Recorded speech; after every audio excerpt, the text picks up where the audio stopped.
भारत की पाकिस्तान मुखालिफ जो कार्रवाइयाँ हैं वो हमेशा से बेनकाब हो रही हैं। अब एक कर्नल रिटायर्ड हबीब जाहिद उनकी नेपाल में गुमशुदगी में जो भारतीय खुफिया एजेंसीज हैं उनका हाथ सामने आया है। नेपाली जो तहकीकात हैं उनके मुताबिक भारतीय बाशिंदे जो हैं वो कर्नल साहब को लापता करने में मुलविस हैं। कि यस, जिस भी दिन जरूरत पड़ेगी चाइना के खिलाफ, आप देखेंगे पाकिस्तान के साथ देने के लिए इंडिया खड़ा होगा।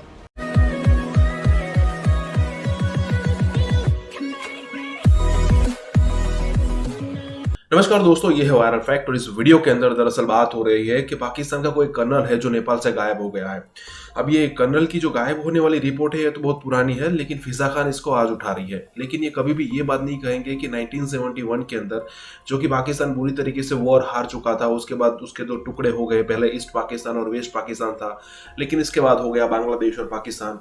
और सिचुएशन ऐसी हो गई कि उसके 90 से 95,000 सैनिकों ने सरेंडर कर दिया था, लेकिन उसके बाद फिर से भारत ने उनको वापस कर दिया। लेकिन उस वक्त भारत के तकरीबन 55 से 60 ऐसे सैनिक थे जो कि पाकिस्तान के कब्जे में थे। उन्होंने कई बार भागने की कोशिश की और उसकी अलग अलग स्टोरीज है, लेकिन ये कभी भी ये बात नहीं करेंगे कि उन्होंने आज तक उनको नहीं लौटाया है। लेकिन नेपाल से कोई उनका कर्नल गायब हो गया और उसका पूरा का पूरा मलबा जो है वो भारत पे, या फिर कहे कि उसका ठीकरा जो है वो भारत पे यहाँ पे फोड़ दिया जाएगा। और उसके बाद फिजा खान को तो हम सब जानते ही है कि उसको एक पॉइंट मिलना चाहिए भारत पे बैशिंग करने का, और उसको जब एक पॉइंट मिलता है तब उस पर पूरा का पूरा एपिसोड कर देती है। तो दोस्तों इसी के साथ ये वीडियो शुरू करते हैं। भारत की पाकिस्तान मुखालिफ जो कार्रवाइयाँ हैं वो हमेशा से बेनकाब हो रही हैं। अब एक कर्नल रिटायर्ड हबीब जाहिद उनकी नेपाल में गुमशुदगी में जो भारतीय खुफिया एजेंसीज हैं उनका हाथ सामने आया है। नेपाली जो तहकीकात हैं उनके मुताबिक भारतीय बाशिंदे जो हैं वो कर्नल साहब को लापता करने में मुलविस हैं। अब उनका अगवा जिनेवा कन्वेंशन और आलमी कवानीन की खुली खिलाफ वर्जी है। भारत से बार बार राब्ता करने पर भी कोई मुस्बत जवाब नहीं दिया जा रहा। दो चार चीज़ों से स्टार्ट करेंगे जैसे जैसे वो आई हैं। सबसे पहली बात, डॉक्टर फिजा साहब का बिल्कुल बढ़िया बयान है कि इतना पैसा हम किसी गोला बारूद या लड़ाई की चीज़ों के लिए खर्च नहीं करना चाहिए। ये आपका सजेशन, ये आपका ऑब्जर्वेशन बहुत बढ़िया है। हर कंट्री को ये ज़रूर देखना चाहिए, लेकिन साथ ही साथ मैं आपको बोलूँगा कि ये जो भी हथियारों पर पैसा खर्च रहे हैं उसमें ये डिक्लेयर्ड पॉलिसी रही है कि Pakistan is not our enemy, we have a better enemy. So हमें हमारे साइज़ के हिसाब से, हमारे एडवर्सरी के हिसाब से तैयार रहना पड़ता है। ये हमारी मजबूरी है।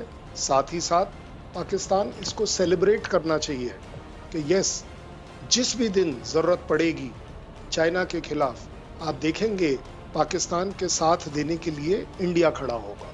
ये आप देखेंगे।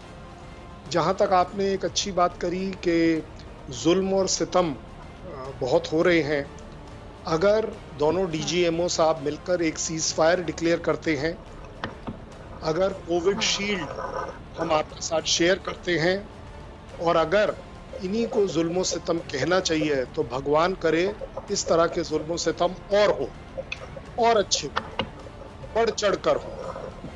आपने कहा कि 32 लाख लोगों को जाली तौर पर जेएनके में वो रजिस्टर कर दिया।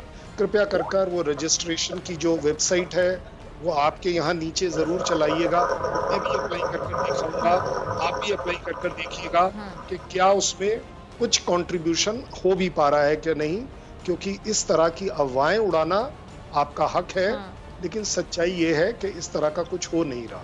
क्योंकि अगर हो रहा होता तो कम से कम मुझे जरूर पता। देखिए, तो 2014 के बाद से अगर आप भारत में देखेंगे तो एक पूरा शिफ्ट है पॉलिटिक्स में। जो वहाँ की सियासत है जो पहले तक कुछ डिफरेंट थी, 2014 के बाद से जब से बीजेपी की गवर्नमेंट आई है उसके बाद से पूरी सिचुएशन चेंज हो गई है। वो चाहे आप अंदरूनी सूरत हाल देखेंगे भारत की या एक्सटर्नल जो उनकी खारजा पॉलिसी है उसमें काफ़ी शिफ्ट है। लेकिन हम समझते हैं कि बार बार जो कोशिशें भी की जा रही हैं भारत पाकिस्तान के बीच में, अभी हाल ही में आपने देखा सीज फायर एग्रीमेंट भी हो गया, तो अक्सर ये जो उम्मीद हमारी बन जाती है कि दोनों मुल्क जो है इनके बीच में जो सबसे बड़ा मसला है जो कश्मीर का, अगर उसको ये हल करेंगे तो इनके सारे मसाइल जो हैं एक साथ हल हो जाएंगे, फिर ना इन्हें ज़्यादा हथियार खरीदना पड़ेगा, ना एक दूसरे की बराबरी के लिए इनको दूसरे मुल्कों का साथ लेना पड़ेगा।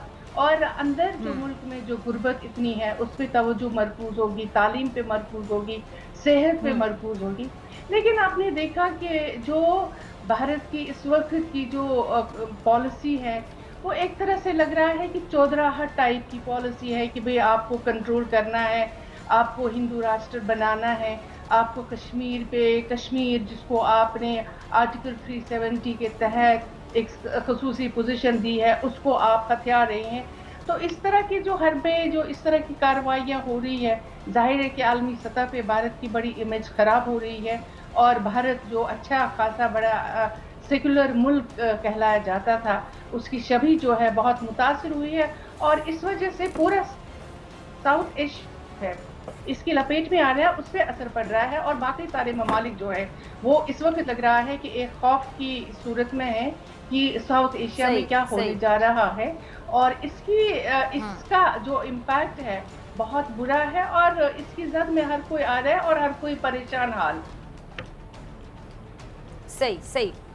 अच्छा, आपकी तरफ आऊंगी कर्नल फारूक, कैसे देख रहे हैं भारत अपनी दिफाई ज़रूरत है ज़्यादा हम देख रहे हैं कि हथियार खरीद रहा है, इतना पैसा हथियार पर लगा रहा है, अपने अंदर जो गुर्बत है, मसाइल है, उनको हल करने पर अगर भारत पैसा लगाए तो मेरे ख्याल से ज़्यादा बेहतर होगा। हम कह सकते हैं नरेंद्र मोदी जो है अब दोबारा ये जो भारत है ये कोई पुलवामा जैसा ड्रामा करने की तैयारियां कर रहे हैं पाकिस्तान के लिए।